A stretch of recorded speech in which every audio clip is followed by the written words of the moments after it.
Hey friends, and welcome back to another episode of Mom Strength. I'm so pumped to bring on a special guest today, Shamaree Brissett, who is a marriage and family therapist turned intimacy coach and relationship expert. She specializes in empowering women to be fully uninhibited and fulfilled in their intimate and sexual relationships.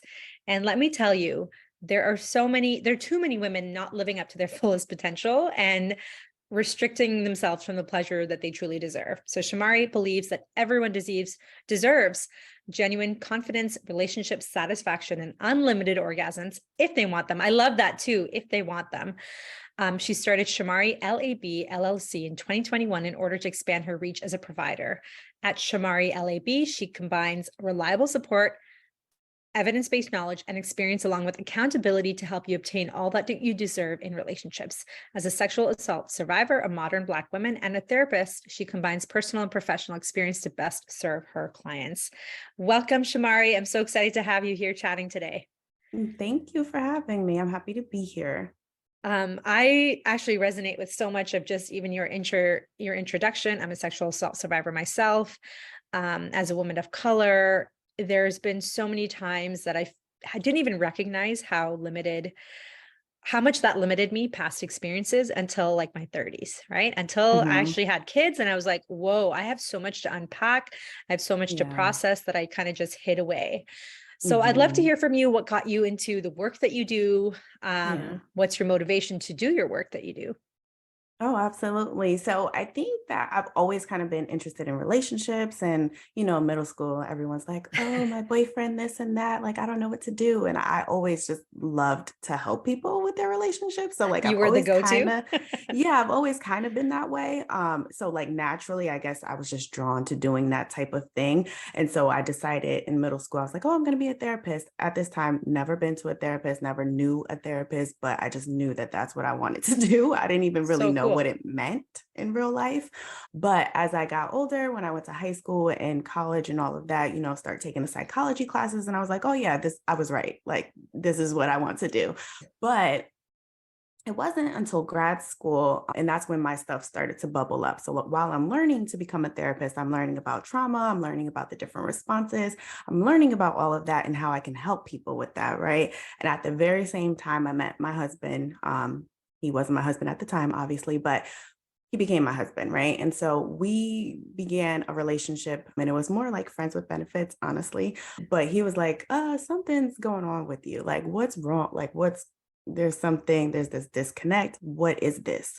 And I'm like, I don't know what you're talking about. But like I said, I'm in grad school, I'm learning all of these things. And once he mentioned it, I couldn't unsee it. And so it was then, this is like 5, 6 years after the assault happened. But it wasn't until then that I realized, okay, there's something here. And on and off throughout my whole entire 20s, I went to therapy. I've hired like sex coaches. I've done a lot of like my internal work. Obviously, being a therapist, like I have a lot of tools that I utilize with clients that I was utilizing myself. Yeah. And it was during that process, I was looking for ideally a Black woman to help me, but any woman of color, right? So anyone who specializes in sex, sexuality, sexual trauma, and all of those things. And at the time, I was living in San Diego. This is pre-pandemic, so not a lot of therapists do the telehealth services. Like it True. wasn't as Yeah. common. And obviously, I'm not driving 30 miles away. I'm sorry. I'm not going to do that. Like, it's just not realistic for me. And so I couldn't find anyone. There was no woman of color who had this specialty in the area that I was in. And Wow. I got help, obviously, but I feel like I would have been better off with someone who had a little bit greater understanding of me culturally. Oh, absolutely. Like Yeah. And it, I just, it makes a massive difference, right? And I feel like white folks often don't understand that because they're like, but I'm a good therapist. I'm like, for right. whom, right? For whom are you a good therapist? And Yes. same with me when I was seeking therapy. There were so many, most therapists are white, right? So I'm just Mhm. like, okay, who do I connect with? My therapist right now is Black. She's a Black woman and she is amazing at what she does. Mhm. And I feel like there's a certain element of cultural understanding, respect, and even discussion, open discussion about it. And I think that Yeah. like relates so much to sexual health, because depending on the culture, the religion, the family that you were raised in, that impacts how you feel about yourself. So back Yeah. then, what year was this? You said you started your business in 2021. So this was Yeah. pre-pandemic. Yeah, so this was prior to like when I was still trying to work out my own issues. So like maybe 2014 to like Okay. 2017, 18-ish, around there. And so I didn't find anyone that looked anything similar to what I look like, who had a background that was anything similar to my background. But they were therapists, they had the training, so they were able to help to an extent, right? And so I couldn't bring a lot of the cultural impact in, because then I'm just explaining like why I see Yeah. things the way that I see, why I move the way that I move in the world. And Yeah. so I had to leave that part of me out. And I do not like that at all. No. It's not helpful at all to leave parts of yourself out of your healing. And so that was really the biggest motivation, because I mean, as an assault survivor, I'm like, I don't want to have to constantly work with other people who have similar issues, because that can trigger a lot in me just as a Mm, human, because I'm a human yes. first. Yes. And even in grad school, my very first client was a victim of sexual assault. And I'm like, no, I can't do it. I can't do it. And they're like, oh, well, you have to. So uh, I was just like, I'm not ready. I don't think that I am equipped. Yeah. I am. And I realized that over time, but like I fought against that for a long time. But having that experience of not finding someone that I felt like I needed at the time, I had to become that person so that other Wow. women don't have to go through what I went through, or feel like they're leaving parts of themselves behind, and that they're not able to be their full self while they're working through difficult things. I think that's so impactful for you to become who you needed. And then also you said San Diego, is that right? That area? Mm-hmm. It's a Mm-hmm. multicultural area too. It's, which is, again, goes to show you how limited sometimes the resources are. And it's like the easiest way for listeners is like, if you're a woman and all the therapists are male, so they don't understand a woman's perspective. And so you would just Right. have to keep explaining why that something was offensive or sexist. Like, that's a lot of Mm-hmm. work. You shouldn't have to do that work in therapy, right? You should just have Right. somebody who's the expert. And Mm-hmm. I hope that anyone who's listening who does need support understands that Shamaree is there to support you. Now, tell me a little bit about what kind of work you do now and who you support.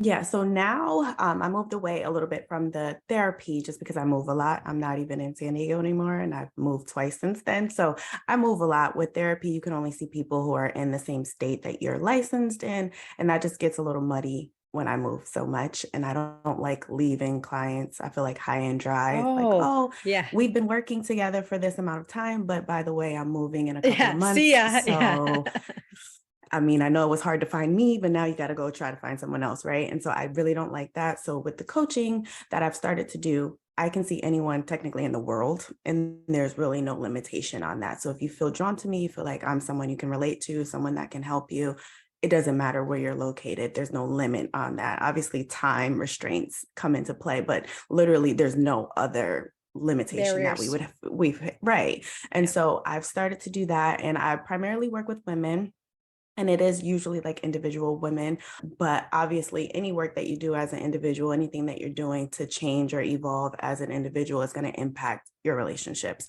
So whether you're in a relationship, you're working towards becoming someone who's in a relationship, or if you're leaving a relationship, it doesn't really matter when it comes Mm. to the work that I do. And I don't have like a group coaching program or anything. So everything's entirely customized Individualized. to the Amazing. person. Yeah. Yeah. And I I think too that removes the barriers. So much of the time we don't put our health on priority because it's too far, takes too long, sitting in traffic, or oh, this therapist left. Like, I remember even working as a physiotherapist in a clinic, and when I'd go off on mat leave, or if I left a clinic, all those clients would be like Hmm. stuck, right? And Yeah. that's what I love about virtual care. I also coach for that reason, because I can see clients out of province, out of state, out of country, and Yeah. it opens up the doors so that you can work with the clients who are best suited for you and vice versa. Yeah. Um, that's awesome. And so I want to know about, how do you start to shed some of that those limiting beliefs that we grow up with, that we learn, especially as women of color. Like, I'm Indian, and we never uttered the word sex in our household. We Mm-hmm. never talked about it. It was Right. taboo. If there was a kissing scene on TV, my parents would change the channel. Like, Yeah. it was bad. And I Yeah. thought I knew. I thought, okay, it's just my parents. But Mm-hmm. living in that household for 18 years, you absorb that, right? And I started to absorb that. And I started to notice I felt guilty kissing my husband in front of my kids, or I felt like I was doing something Yeah. wrong.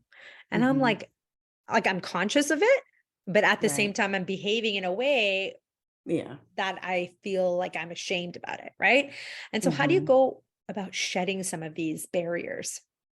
Yeah, so I think a lot of it is obviously like the mental work that we have to do. So the mindset and really being able to challenge some of the things that we saw or accepted as normal, because that's a lot of what like I did personally too. It's just like, why do I think that this is normal? Like, and being Right. exposed to other things, and you realize like maybe it doesn't have to be normal. Like I can change this if I want to change it. And I think that when I was in middle school, a teacher said something to me I will never forget. I took it to heart and I ran with it.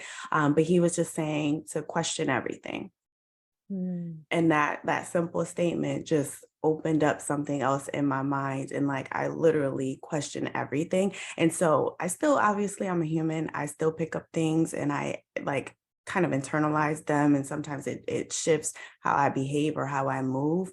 And now I'm a lot more aware of that. But even while I was working on myself throughout my 20s, I still had a lot of that shame, the guilt, and just not like feeling like I'm a sexual person, maybe Yes. internally, Yeah. but not wanting to have that image outwardly for Yes. how I will be viewed. And so just being very aware of that, like hyper aware, like way too aware, like why do I care?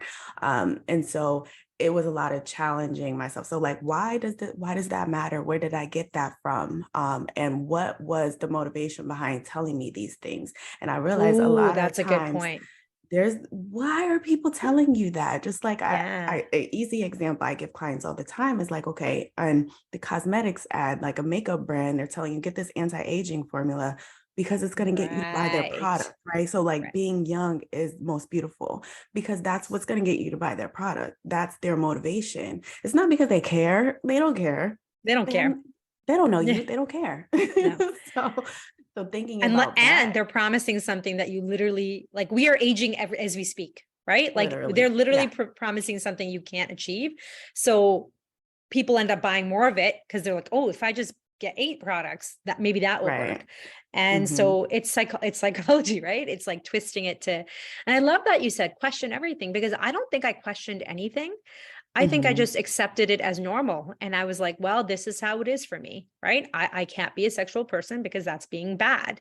Or Right. like, literally, I'm wearing a tank top right now, right? I couldn't show my Mm-hmm. shoulders in my home because shoulders were sexual. And Right. you're looking Yeah. back on it, you're like, Yeah. it's trying to control, right? Control women and Mm-hmm. control how they are. And our sexuality is part of us. And so when Mm-hmm. we hold that back, we are literally hiding part of ourselves away. Yeah.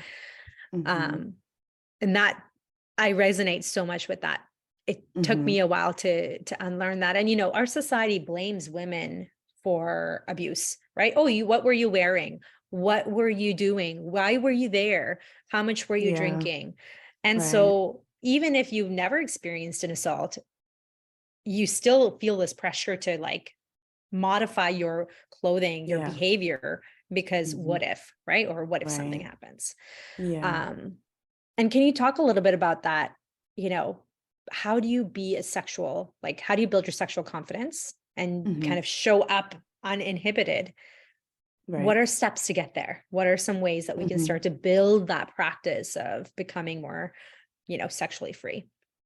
Yeah, so the way that I conceptualize it and work with my clients, I break it down into like 5 categories. And so the first one is like body confidence. And when I say that, people are all like, well, I don't have my dream body, or we're like women, Yeah. especially, we are constantly in a state of comparing ourselves to whether it's someone else or even just the past version of ourselves. But they were like, well, when I Yes. was in high school or when I was in college, I had the perfect this and that. And it's like, but at that time you hated it too. So Yes. when, Yes. at what point is that going to be different? Like, when do we decide that it's okay, whatever it is, and just focus on other things? So like, maybe you don't visually love it. And we can work towards that and be closer to that, but also your body also functionality.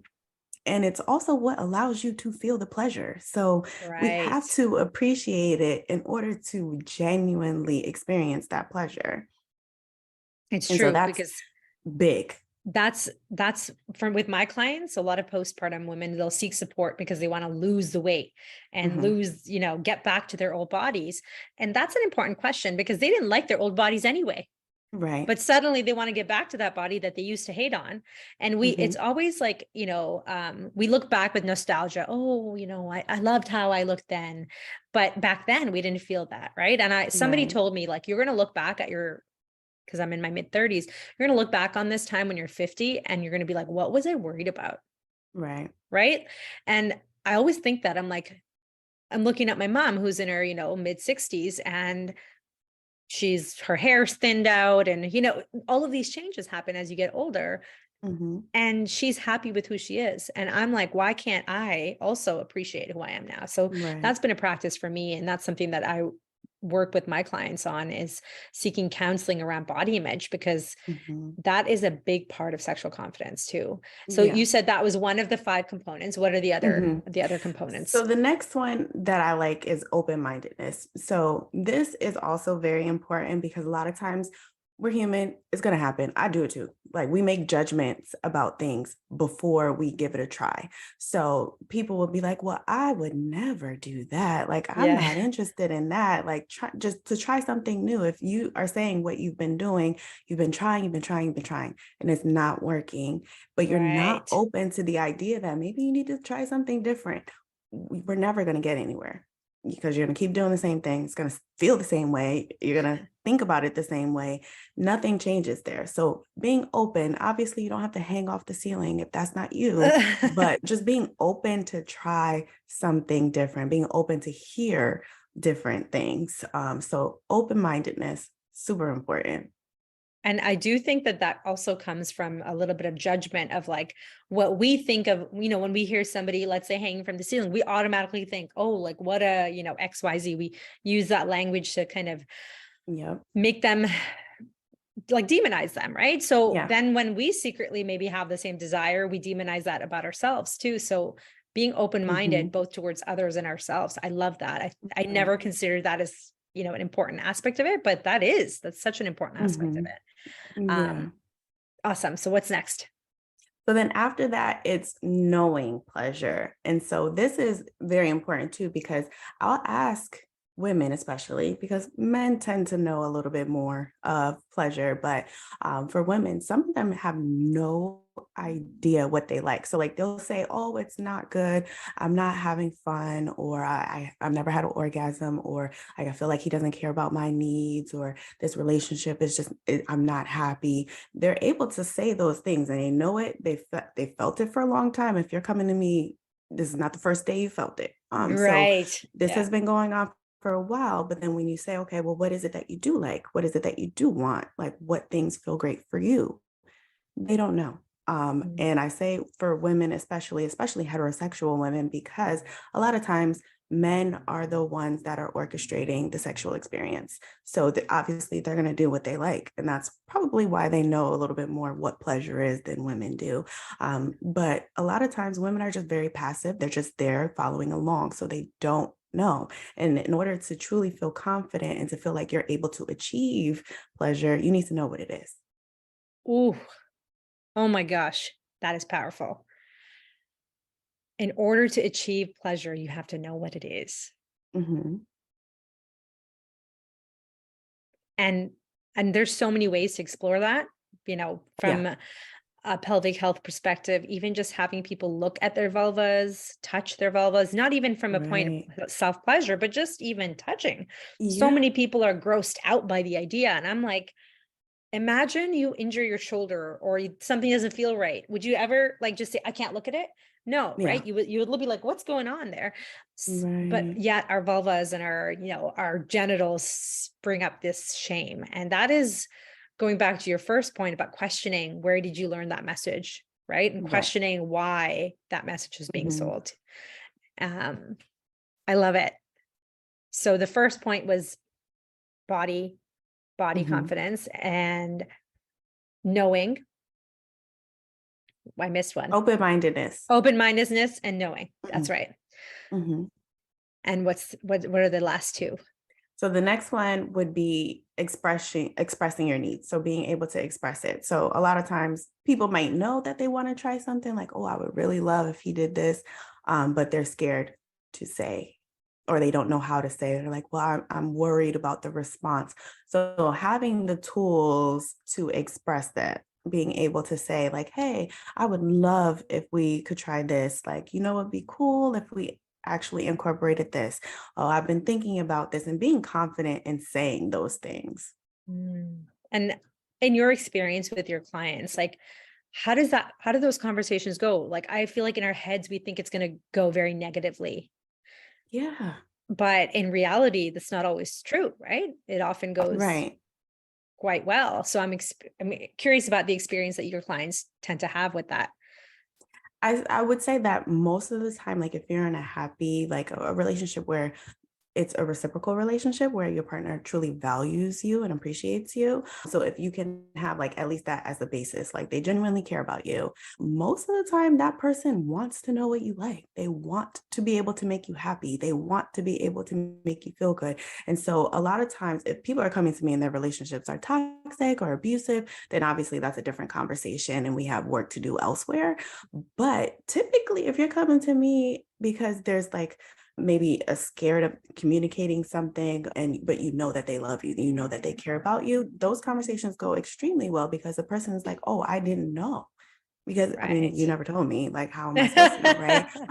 But like I didn't know, and then they want to try those things or they want to incorporate it or come to some sort of compromise because that opens something up. Because a lot of times too, if they know, some partners don't know, but if they know that you're unsatisfied with anything a part of the relationship, whether it's sexual or not, um, if they know, they want a solution too. Like they're with you in that desire. And so if they don't know, then they might think things are great. But if they know, they're with you, they're right there. So they might not be the one dissatisfied, but there's a part of them that feels like they want to accomplish that so that they can give you something that you've been missing. And like, I think a lot of the times women will hold it in for like months and years before they Oh yeah. speak up. And so Yeah. they might think, oh, my partner doesn't love me, doesn't appreciate me, but it's just because they haven't known for years. Right. Right, right. That whole time you're feeling it, you're experiencing it, but a lot of times they have no idea. And especially if you're a heterosexual, men have different cues, different social. Women are just a little bit better at picking up on those sorts of things. And so if you're not Yeah. saying, then it can be really difficult for anyone to know. And like I have clients who've just been faking it for years because they feel bad. They feel, and Mhm. I said that is harmful for you and for your partner because Right, when they find out that you've been faking it, that's going to hurt their feelings. It's going to make them right. feel even worse than if you just told them, this is actually how I like it, or why don't we try something else, Right. right? So it's, we think that that's going to make it easier, and it does maybe in the short term, but in the long Yeah. run, it just makes it way harder, right? Yeah. Yeah. And Definitely. I remember reading the stats on like how many women have faked it, and it's like 60%. I'm like, I think it's even higher. Yeah, But for sure. and I know men can as well, but it's just this, our society's fed this narrative that men deserve pleasure and women don't, right? Mhm. Women are for having babies and men Yeah. are for, and people even like excuse infidelity. They're like, oh, it's a man. What do you expect? Like he has Right, needs, right. right? Mhm. Versus that same view is not given to women, right? Yeah. So I would love to know. So we talked about those four things. And what's the last one? Self-efficacy, which is just the belief that you're able to do something, right? And so if you believe that you're able to, it makes it more likely that you're going to, because now it's worth it to put forth the effort. It's worth it for me to go out and seek this help that I'm needing. It's worth it for me to practice these exercises. It's worth it because I actually believe I can accomplish it. If you don't believe it's ever going to happen, you're not likely to put any effort towards it. So if you believe that you can do it, you're more likely to put forth that effort towards it. You're much more willing to do the things that you need to do or you feel like you should do in order to accomplish the goal. Versus if you don't even believe that you can do it, you don't believe that you can have it, you don't believe you're worth it, you're not going to put effort forth towards it because it would feel like it's a waste of your time. Yeah. Cause you're like, if you've lost hope completely, or if you think that someone like me doesn't, won't be able to Right. do XYZ. And so Hmm. much of this is too, like what we've seen in our homes. We've absorbed these messages, like something that's unrelated to sex, but like low back pain. Hmm. You have a higher chance of having low back pain if you've seen a parent deal with chronic low back pain. Hmm. Not necessarily because it's genetic, but literally Right. because you just expect, oh, well, this is what happens to people like us, right? And Hmm. Hmm. so I can see that same thing happening in terms of like sexual wellness and pleasure. It's like, well, I've Hmm. never seen my mom experience any type of pleasure. She never prioritizes herself. Right. So I guess I won't either, right? I Hmm. guess that's just how it is for people like us. Hmm. And those are messages that I've had that I didn't even recognize I had until Yeah. I had kids. Because prior to that, for me anyways, it's easy to see yourself as sexual when you're like young, right? Because Yeah. that's what Hmm. the society sold you is sexy. As you get Right. older, things start to sag, more stretch marks, more Hmm. changes in your body. You don't see that ever reflected as being sexual. And so Right. you have to learn that for yourself, internalize it internally, Yeah. because society isn't necessarily going to come out and tell you explicitly, Right. hey, Surabhi, people like you are also sexy, right? Yeah. So it's something that I've definitely been learning in my Hmm. 30s. And I think that I love those five, you know, facets of building sexual confidence, because it's not just one thing, right? Yeah. Everyone thinks Oh if I yeah. had the perfect body, then I'll feel more confident. But it's Right. and I Right. told myself that too. Once I get back to my pre-pregnant body, then things will be better. And then it didn't get better, Yeah. right? Yeah. So, can you talk about in terms of intimacy? Mhm. We always think about intimacy as like sex. Yeah. Can you talk about what is intimacy? For me, the simplest way that I like to put it, intimacy is closeness. So anything that you do or feel close to someone, that is intimacy. And so that there's a huge range. Obviously, sex is one thing that makes you feel close to someone, but it's absolutely not the only, and probably not the most common either at all. I think in our heads we're like everyone's doing it so much and everyone's having this like great sex life and They're not. yeah. The truth, right? And I think Yeah. again, it's this message that you don't really realize how impactful media is, like movies and TV Yeah. shows. Mhm. But when you're watching it every day, now I can tell you, now I can say, oh, my parents were right. Don't keep watching that stuff, because it Right. does get into your head and you do start to Mhm. believe it, right? And Mhm. intimacy is closeness. And so you can have intimate relationships with anybody. It doesn't have to be just sexual. It can Anyone. be, Yep. yeah. Coworkers, someone you met just one night at a bar in the bathroom when you're intoxicating, you're telling everybody you love them. All of those things Yeah. can be intimate. And I always tell people, like, you got to think very, very broad when it comes to this, just because, like, holding hands, things like that, like, you don't walk up to strangers and hold their hand, right? Because True. True. that's an intimate thing to do. You only do that with people you know, right? You don't just hold strangers' hands or just walk up to people and hug them. Hug them. Yeah. Yeah, like these are intimate things. And I think sometimes we miss those things because we're waiting for the bigger thing. So like, oh, well, he doesn't touch me sexually, or like we're not having sex. So they feel like they don't have intimacy. And that's not accurate. Ooh. And I feel like when you understand that you do have intimacy, you start to build more confidence too, because you're like, oh, okay, we're not that down in the dumps, like Right. Yeah. there, it's not as bad as I thought. Hmm. And I remember, like, this is even just switching from a dating relationship to a more longer term relationship, things shift, right? And so when you move in together, things shift. And Yep. so when we hold ourselves to the same standard as like the first few months of dating, right? Like Hmm. that excitement and that passion and that, level of closeness in a sexual way, and we Yeah. expect that to stay the same, exact same our entire lives, those Right. are just unreasonable, right? Unrealistic Right. expectations. Yeah. Um, and I'm sure there's some people who are the exceptions to that, but still, on average, I would say that most people's Yeah. relationships do change. And I love Hmm. that definition of intimacy. And so, how do you build intimacy in a relationship, especially if it's been like a challenging time, or if it's been, Hmm. if you found that it's, hasn't been happening as much as you'd like? How do you start initiate that? Yeah, so there's three main buckets. So like shared details or shared secrets. So like exposing things, having conversations, and not just like, oh, how was work? Fine. Actually having genuine conversations, because if you think about all of the people that you feel close to, even if you've only had a moment with them, if you've shared something with someone, you automatically feel closer to that person. And again, intimacy is closeness. So if you're able to reveal something or tell, like, even if it's a random thing, telling like a story, like one time in first grade, I farted in class, and everyone knew it was me. Like, that is what brings you closer to someone, because now they're laughing, and laughter is very healthy.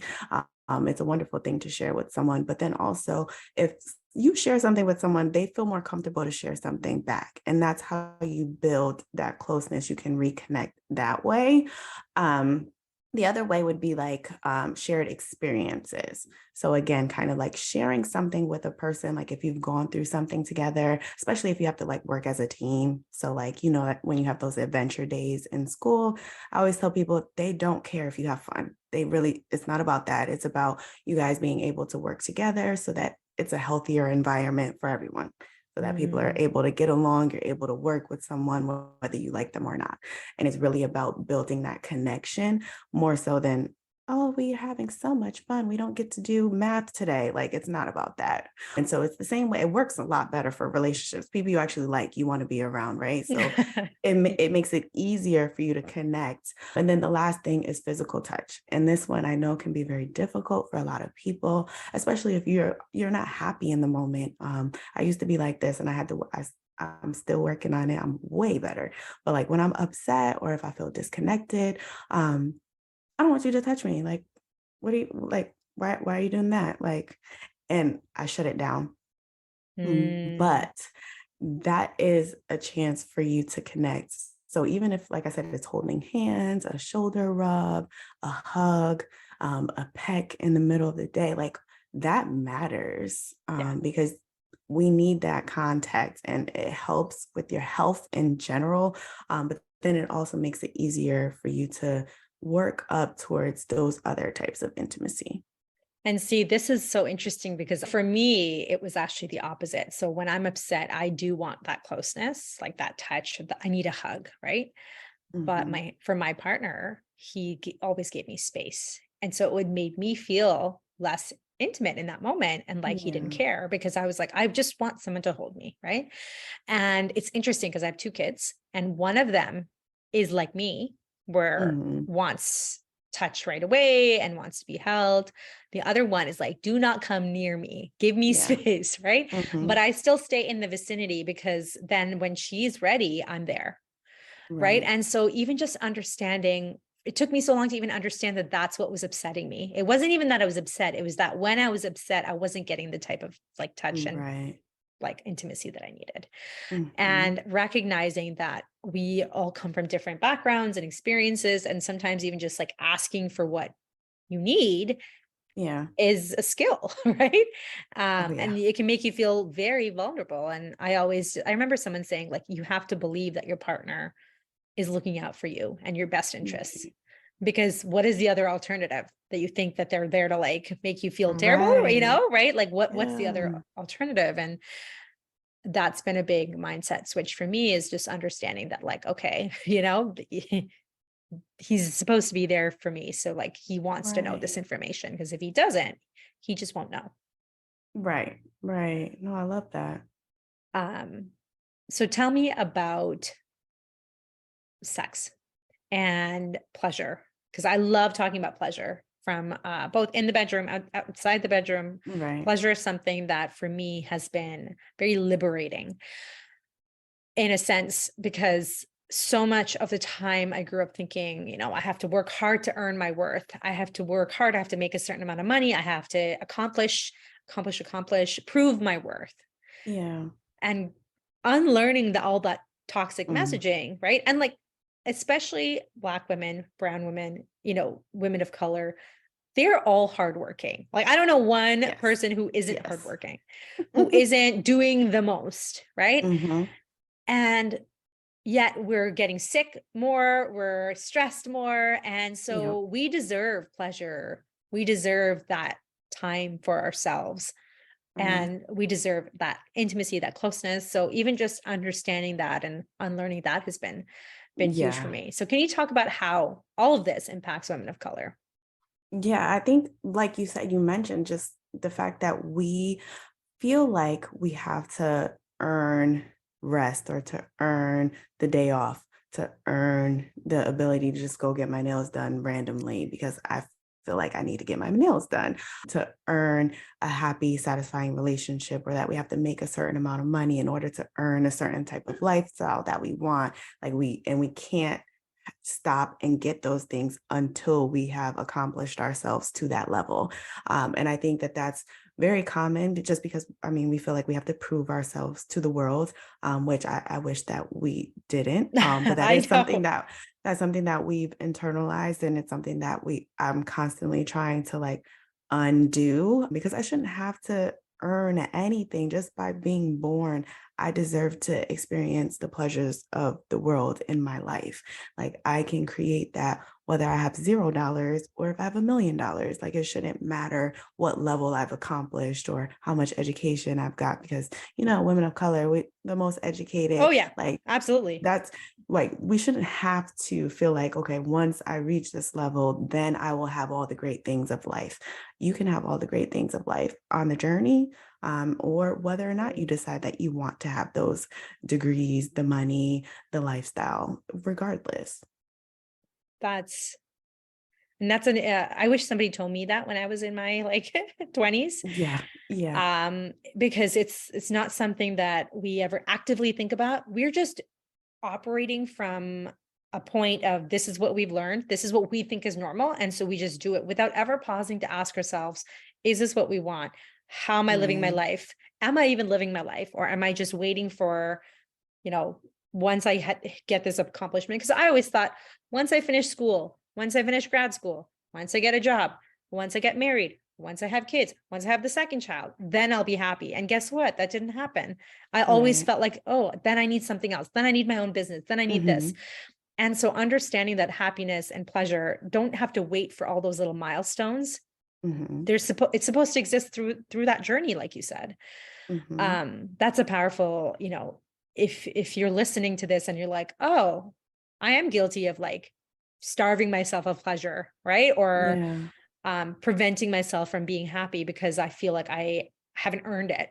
Even just pausing to Right. ask yourself, like, is this what you want to keep doing? Because you can change Mhm. that, right?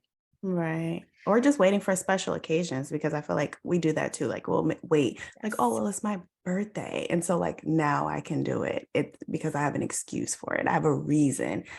It being a random Thursday is not a good enough excuse for me to go and take a day at the spa. Like I can't do that because Right. it's just a Thursday. But if it's my birthday, then it makes sense. Yeah. It's the one time a year I can actually treat myself, Yeah. right? Right. Yeah. That's so true. I like using like nature analogies. And one of the things that I find powerful is like the sun shines equally on all the trees, right?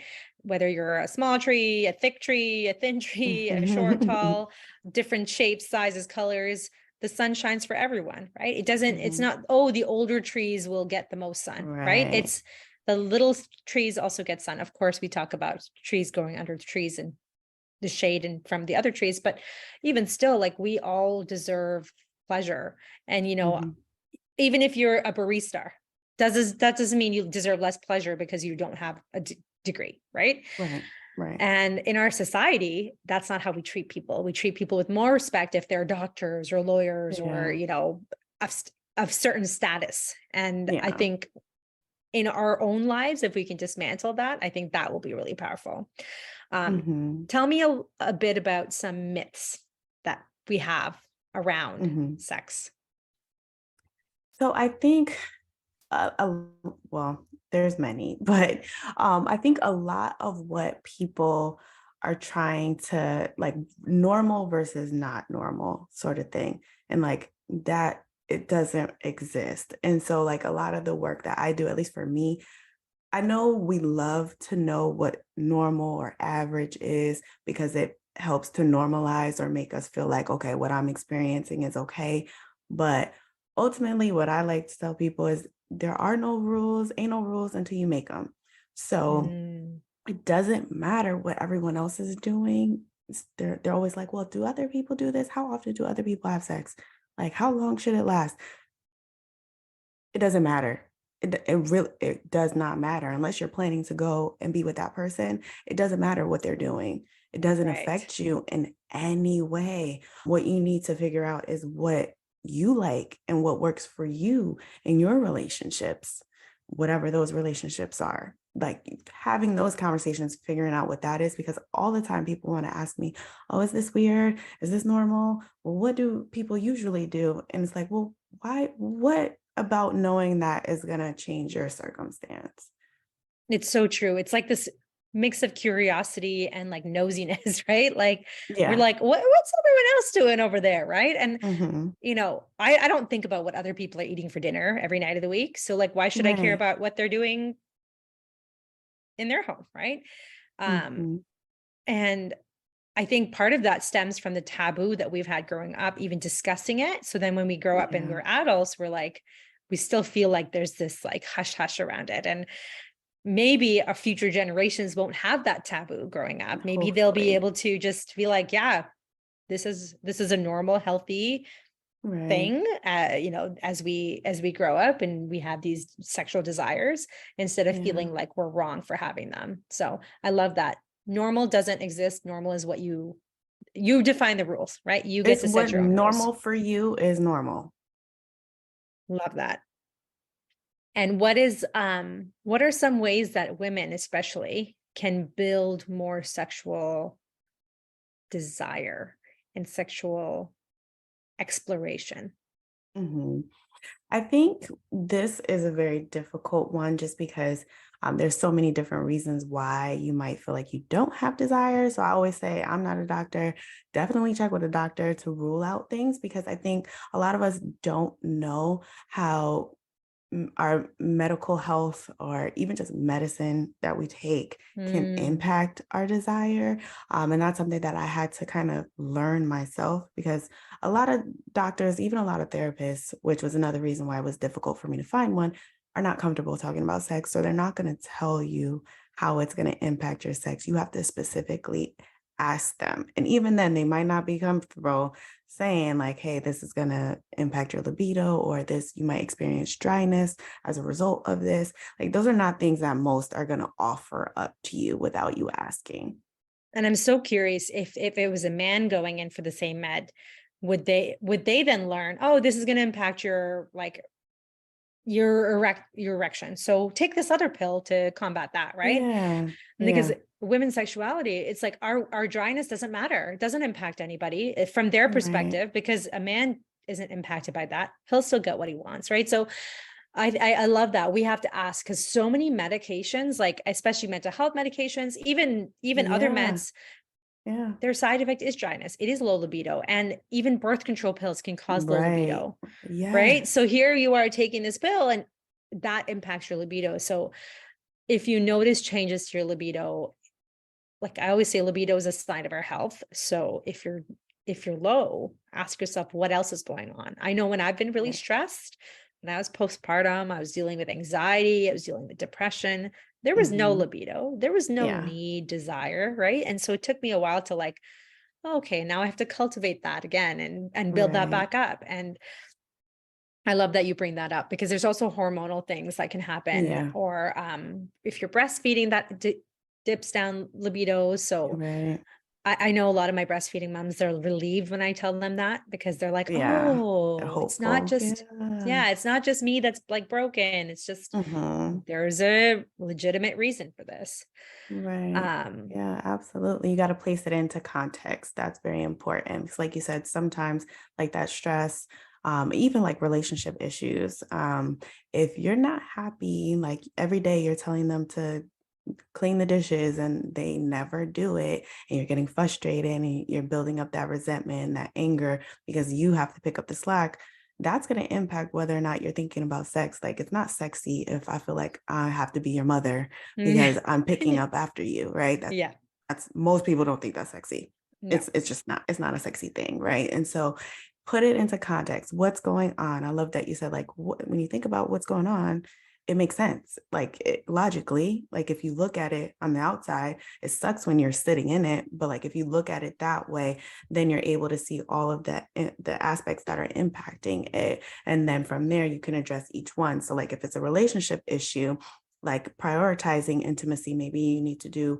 more shared experiences, having more conversations. Maybe you need to seek out a therapist or a coach to help you negotiate and figure out what's really the source of the issue. If it's a medical thing, then you need to see a doctor of some sort. Maybe you need to see a pelvic floor therapist. Maybe you need to change your medication. There's a lot of things that you can do in that realm. And then if it's a mental health issue, then the therapy, obviously, but then also making sure that you have coping skills, because we all go through ups and downs throughout life, but sometimes you may have it one time this one year and not have it the rest of the year, but then the next year it feels like it's every day. And so you want to make right. sure that you are prepared if something similar happens, that you have some type of coping skill that you can do on your own, because you won't always have that support. Like I tell my clients, it would be lovely if I can be there with you 24/7, but I absolutely cannot and I will not. So we have to make sure that you have You something have the for skills. when you Yeah. don't have me. Yeah. Yeah. And I think ultimately too is like recognizing that many times it's not just one thing that they need, it's a cup, it's a combination. And Right. I know for people it can feel very overwhelming, right? And so a lot of people don't prioritize their pleasure or their relationships Yeah. because there's so much other stuff that gets in the way that becomes the priority. And I will say this, that when you start to prioritize yourself in any way, everything else gets easier. I was talking to Absolutely. my therapist actually this week, and I used to get really triggered by noise, right? Noise was a huge trigger for me. So, like having kids, always Yeah. triggering.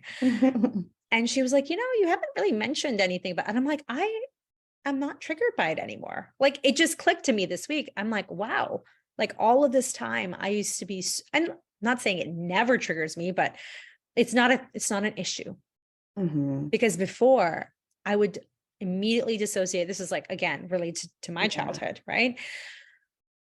And it's all that work has paid off, right? Because I can see it now paying off, but it didn't pay off in like a week, right? So we Like, sometimes yeah. think, oh, Yeah. I signed up with this intimacy coach. Perfect. Our sex life will be back in like 2 days, right? And Right. then we Right. we think because it hasn't happened that we've somehow failed. But the reality is Right. like relationship changes, both relationship with yourself and with others, takes time. Um, Absolutely. can you share with me some of the ways that you support people?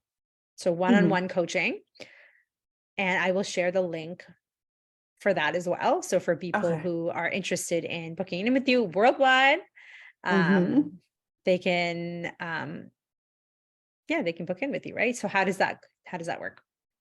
Yeah, so I have an easy tree. It has all of my links with all of the things that I offer. But I am accepting new clients for one-on-one coaching. And how that would start is with a free breakthrough call. So I meet with everyone just to make sure that we're aligned, and that I also am able to help you with whatever your concern is. So Nice. um, you have to make sure I'm not gonna take your money and say I can help with something if I can't. And so I am very open to sending you resources. If it's not me, then I can let you know where to go, how to find the help that you need. But we always start with that call so that I can get to know you. You can get to know me, and we can make sure we're a good fit. From there, I have two options for the one-to-one. So I do have a coaching package, which is a 3-month package. In that package, you get me. We meet weekly, 60-minute sessions. And then you also have access to me in between sessions. So if you send me a message, I will get back to you within 24 hours. So if you're like, I tried this and we got an argument, I don't know what to do, I can get back to you within 24 hours. And then you also get full access to my course, Better Sex, a guide to confidence, relationship satisfaction, and orgasms without faking. So you get full access to that at all within that package, right? And then Amazing. I also do, like, you can buy sessions as you go, so you can kind of tailor it to your need, but you don't get access to me in between sessions or access to the course. But that is something that you have the option to do as well, and it's still 60-minute sessions. Nice. And what are some of the benefits of seeking help? Because some people, like, who are good people to seek out help? What are the reasons that they seek out help for? So that people who are Yeah. listening are like, oh, maybe this is me, right? Right. So typically, this is going to be for the person who feel like they've tried everything, and this is going to be describing my past self. So, like, I felt like I was doing everything that I personally can think of, right? So, like, trying new things, new dates, new romance ideas, whether it's new things sexually. Like, I just felt like I was doing all of the things, and I still didn't yield the results that I thought that I should, given I was trying everything, right? So if you are the person who feels like you're trying everything, which no one has tried everything realistically, but if you feel like you have and you cannot think of anything different to do, at that point, we need to ask for help, because, or unless you're happy with things remaining the same forever. And that's another thing I love to ask.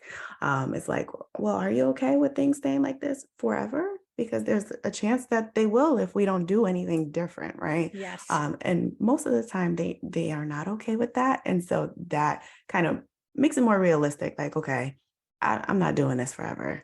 I'm not. And Yeah. so I have to do something, right?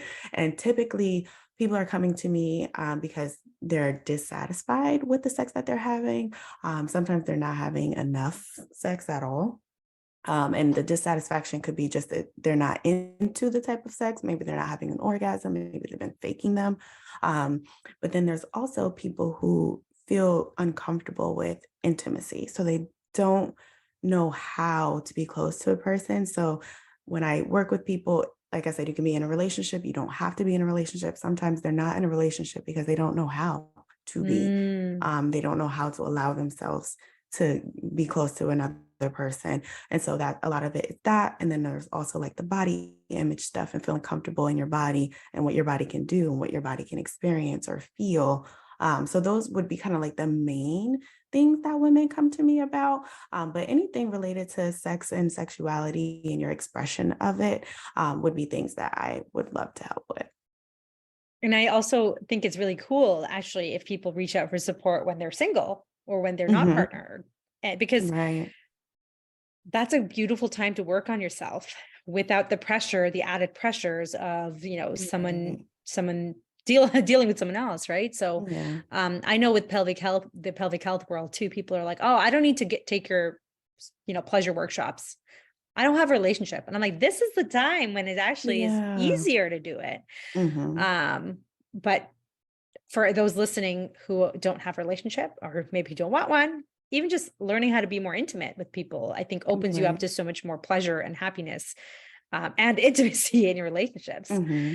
Um, Amazing. And tell me about your Better Sex course. Yes, so it's a course. I kind of compiled all of the things that I did on my journey, things that I do with clients. So it's packed with information, obviously, about confidence, because, like I said, that's a big part of sexual confidence is being able to find that confidence within self first and foremost. And then there's a lot of information about relationships like communication, boundaries, and being able to effectively communicate things. Because even if I know what I love and I really want it, if I'm not communicating it in a healthy way, in a way that someone else can hear it and understand it, then it's not really going to do anything either. So just equipping you with those relationship tools that you can use, whether it's a romantic relationship or not, like the boundaries, the communication, these are things that we can use in all relationships, whether it's at work, school, with your family, with your friends. This can be utilized with everyone. And then there's the more intimate stuff. So getting into people that we feel closer to. And then the whole sex section where we talk about like finding that pleasure and really identifying it, because some of us we don't know. Like I can tell you I don't like that, but if I ask you what it is that you do like, what you do want, and you can't verbalize it, that's another thing that I help people with too, is like really, let's identify it, let's find it. And so that's a lot of what the sex section is about, is really finding it, being comfortable with it, whatever that is, because everyone's different. Like I said, there's no rules until you make them. There's no normal until you decide what's normal for you. And so we go through that. And the workbook, I have the workbook. This has Ooh, all nice. of the activities and things. So there's a electronic Wow. copy that comes with the course, but if you want a physical copy, you can get that. It's on Amazon. That's so cool. That's Mhm, really cool that you offer that. Um, and I also feel that that's for those people who are maybe not ready for one-on-one support or who want mhm. to kind of work through things on their own. Both of these are fantastic options. And tell me about your freebie as well. Oh, yes. So if you're an adult and you are having sex, thinking about having sex, you had sex before, then you need to get this. It's free, completely free. But a lot of people, they say they don't know how to talk about sex. They don't know what to say. They don't know what they should be asking. So they ask me, like, okay, well, how do I have that conversation? I don't know. Now you can download this freebie. It's 69 sex questions. I compiled a list of questions that you can utilize to spark that conversation. So it'll Ooh, make I'm it going to download easier this. for you. You do not have to think of the questions. You don't have to feel the pressure of, well, what do I say to get it going? Take out the list. You can cut it up and pull them out of a hat. You can say choose a number 1 through 69 and go that way. Like it makes I it love it. easier. So there's no pressure on either party to be the one to facilitate the conversation. I created it all for you. So you can utilize those questions to get that conversation going, because the people who are talking about sex are having better sex. Yes. And there's research to back that up too, right? If you're not Right. talking about it, and listen, there's research to show like 1 in 3 women and men, vulva owners and penis owners, don't know where the clitoris is. Mhm. So if you yourself don't even know, you can't guide your partner if you're in a heterosexual relationship. And if your partner doesn't know, they might be totally missing out on how to pleasure you. And Right. that's when like that education, knowing your base anatomy, your education about yourself, looking at your vulva, all of those things help. And then I love that you have these questions. Ooh, these are questions that I wish that again I had earlier, but the thing is, it's never too late to even begin working on your relationship, Right. your sexual satisfaction. I I've worked with people who've been in like 20 years relationship and they're Mhm. like they're having orgasms but maybe it's not that great or maybe it's Yeah. could be better, and if you have that inner knowing like there's better for me out here, go get support because you Right. you know that there's better out there for you, and we can make that happen. Thank you so much, Absolutely. Shamari, for your time. I will have a few questions for you Mhm. on just getting to know you a little bit better. Um, Tell me about 3 things that you like to do for yourself for self-care. Yes. So, 3 things that I do like on a daily basis. So, I have a skincare routine now, and I make sure to do that every single day. The sunscreen, very, very important.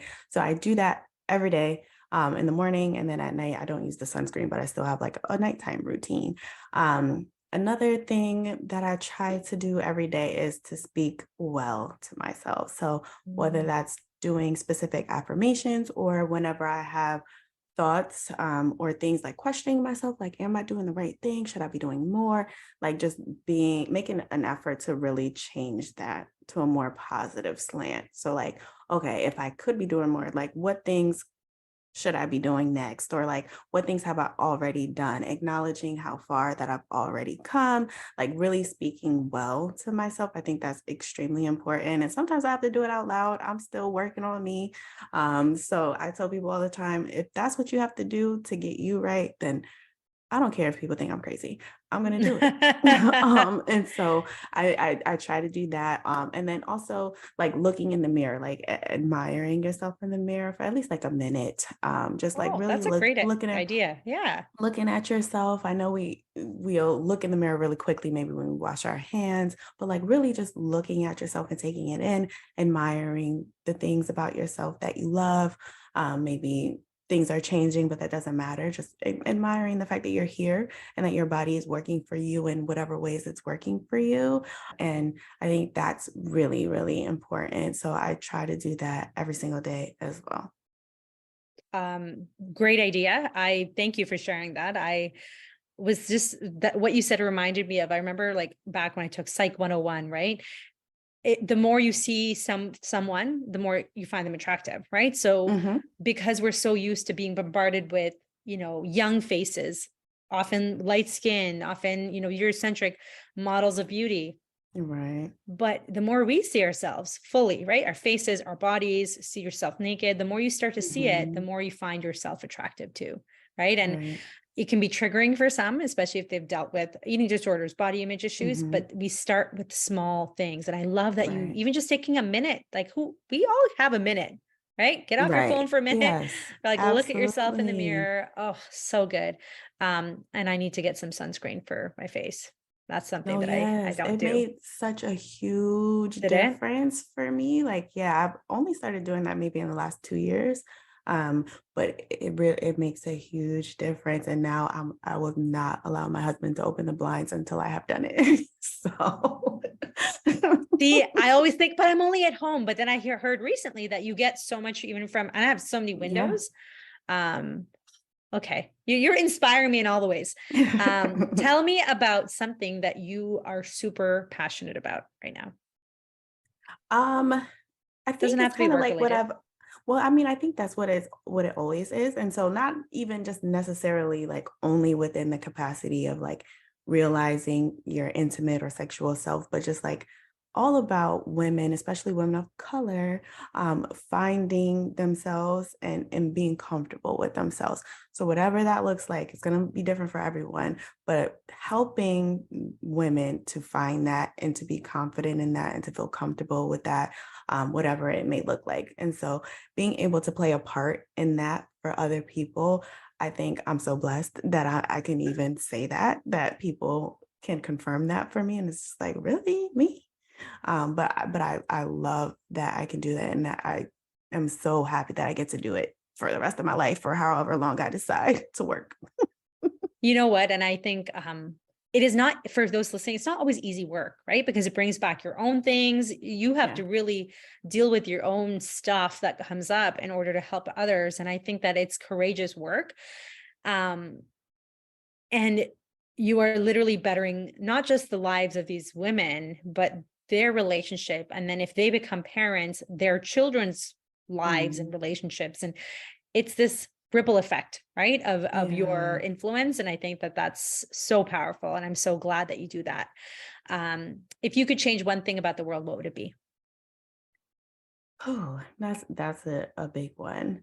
I think like if I can make it very, very broad, because it can apply to everything. It's just the idea of these expectations, or if you're this, you should be this way, or like that there's rules that like social rules, not just like laws, but like social rules that people feel like are facts. Mm. So like just breaking down the idea that there are these absolute facts when most things in the world are not that way. Like it's not black and white. There's a lot of gray, a lot, like more than anything else. And just being okay with that and like breaking down, like questioning everything. Like I said, I took that to heart. Like I will remember that for the rest of my life. And I will tell everyone I meet the same thing. Um, just like, yeah, all the things that they say that we should or shouldn't do. Like, why are we believing that? Let's change that. And like, who is it benefiting? Because it's not benefiting us, right? When we believe that. Absolutely not. Right. I love that. And where can people find you? Where, if Instagram, what's your handle? Yes. So my Instagram is Shamaree LAB. And that is where I spend the most of my social media time. But I'm also like on Pinterest, I'm on YouTube. I'm gonna start posting YouTube videos this year. Mm, I like put my lives on there and I have like my shorts and stuff like that on there. But I'm gonna be a little bit more active on there soon. I do have a TikTok. And yeah, I mean, if you follow me on Instagram, then you'll see the link in my bio is my easy tree where everything is, all of my links, the freebie, which you should be getting if you're an adult, 18 100%. plus, you should absolutely have it. And you can also utilize some of the question to like help you if you have teenagers or kids in your life that are in their adolescence. Some of the questions might help you to start those conversations too, because I know some parents have a really hard time, and that's why we didn't get a sex talk. That So, literally on my wedding day, my mom gives me this mat, this like red mat, mm, and was like, you'll need this. And I'm just like, I was like I was so confused, but I knew that right, that was meant for like sex, right? Like, yeah, so I didn't soil the bed. And I'm like, there was so much to unpack there. I'm like, my poor mother, I'm not even going to start this conversation with her, but right, it is, as parents, for me, I feel immense responsibility to not screw up my children. And yeah. like, I know the world is going to try to do that anyways, but at Oh least at yeah, home, I want them to feel confident in who they are and feel empowered and feel free, right? Feel liberated. right. Okay, my last question for you. What would you say is your biggest strength?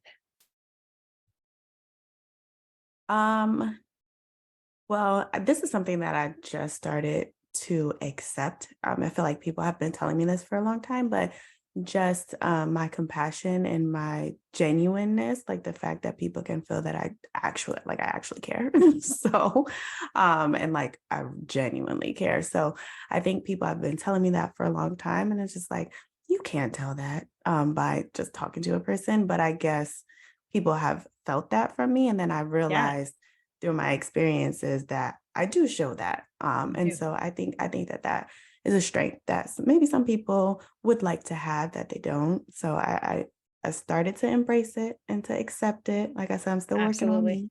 Yes, me But too. yeah, Me too. And that saying, I don't know the saying, I screw up sayings all the time, but when somebody tells you something, like believe them, right? So it's like yeah, if people keep telling you like you're so compassionate, you're so genuine, like believe them, right? And yeah, I even think about it, what you said about when you were a teenager, people used to come to you for advice, right? That began hmm, there, right? Like that yeah. sense of you can't ask just anyone that type of advice. So if you're the go-to friend, Wow. you have that inner just compassion from right from the Mm, beginning, right? And I think that yeah. that's a beautiful gift to celebrate. More people in our society need that compassion. Mm, Um, and it's a skill that you can, if it doesn't come more naturally to you, it's a skill that you can practice. And I think that yeah. those who work with you, those who are around you, are lucky to have you in their lives and be able to Mm, access that compassion from you and yeah. that Thank you. um, just that authenticity, right?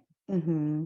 Thank Yeah. you so much, Shamaree. For all of our listeners, if you listen to this episode, please tag us on Instagram, share it with your friends. I know you're going to get so Yes. much out of this episode, and even share it with your partner if you have a partner, to start working through Mm. some of those conversations that you might feel, shy or feel awkward about starting. And please reach out to Shamaree for support. She's got her Better Sex course. She's got her workbook, which looks awesome. And at the bare minimum, go get her freebie right now. I'm gonna go sign up for that right now because I'm so excited to take a look at that and kickstart some conversations myself. Mm. Yes, thank you for having me. I appreciate it.